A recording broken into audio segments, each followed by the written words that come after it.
అన్న ఎట్లా చూస్తారు ఈ నోటీసులని? ఇది ఒక కక్ష సాధింపు చర్య అంటారా? మీ కామెంట్ ఏంటి?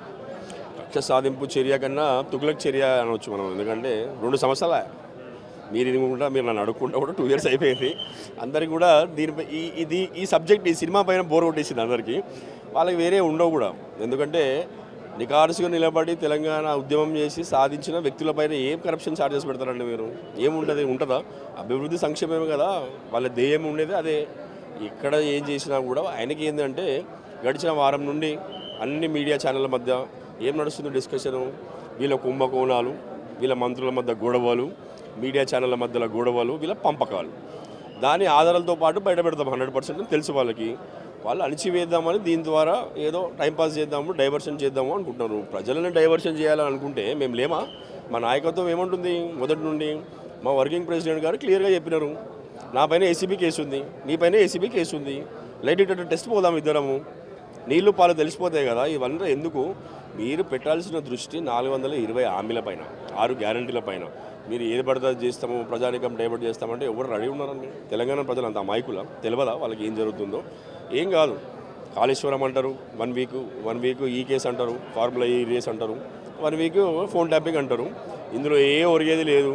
ప్రజానికానికి ఏం కావాలో మీరు ముందే తెలుసుకొని అట్లు నడుస్తే తప్ప మీకు మంచి రోజులు వచ్చే పరిస్థితి లేదు. అయిపోయింది. మీరు ఫెయిలియర్, అట్టర్ ఫెయిలియర్ గవర్నమెంట్. మీరు ఇవి ఇన్ని చేసినా కూడా అందరూ ఇది ఇని కూడా వదిలేస్తున్నారు. ఎందుకంటే తెలిసిపోయింది ఆధారాలు లేవని. ఆధారాలు ఉంటే ఈ పార్టీకి నువ్వు ఆగుతుండేనా? లేవు కాబట్టే కదా నువ్వు రోజుకో డ్రామా నడిపిస్తా నేను. అందులో నువ్వు దావోస్ పర్యటనకు పోయినావు, మళ్ళీ నువ్వు ఏదో మిస్ అయ్యి స్లిప్ అవుతావు, ఈ న్యూస్ అంతా ఎక్కడికో వెళ్ళిపోతుంది. నువ్వు ఎందుకు అన్ని పనులన్నీ పెట్టుకుంటావు? మీరు దృష్టి పెట్టాల్సిందే మంచి పార్టీలపైన దృష్టి పెట్టాలి. మళ్ళీ మా ఉద్యమము మొన్న ఖమ్మంలో మాట్లాడినారు, దిమ్మలు కూల్చేమని అన్నారు. ఒక ముఖ్యమంత్రి, హోంమంత్రి అని మర్చిపోయి అట్లా మాట్లాడతారా? అది వైలెన్స్ని ప్రేరేపించే విధంగా లేదా? దానిపైన కూడా న్యాయ పోరాటం చేద్దామనే డిసిషన్ వచ్చింది. మీపైన ఎఫ్ఐఆర్ నమోదయ్యే వరకు కూడా పోరాడతాం. కంప్లీట్గా తెలుగుదేశం పార్టీని మళ్ళీ తెలంగాణలో బతికించాలి అన్నట్టుగానే సీఎం చేసే వ్యాఖ్యలు ఉన్నాయి.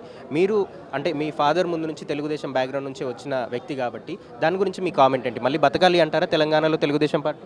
అది చంద్రబాబు నాయుడు గారు, లోకేష్ గారు వాళ్ళ విషయం అండి. రేవంత్ రెడ్డి గారు చెప్తే ఎవరు నమ్ముతారు?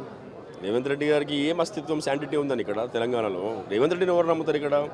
ఆయనకి ఏంది, మాటలు నేర్చిన వ్యక్తి, మాటలు తప్ప ఆయన వేరే దేంట్లో పిహెచ్డీ తీసుకోలేదు.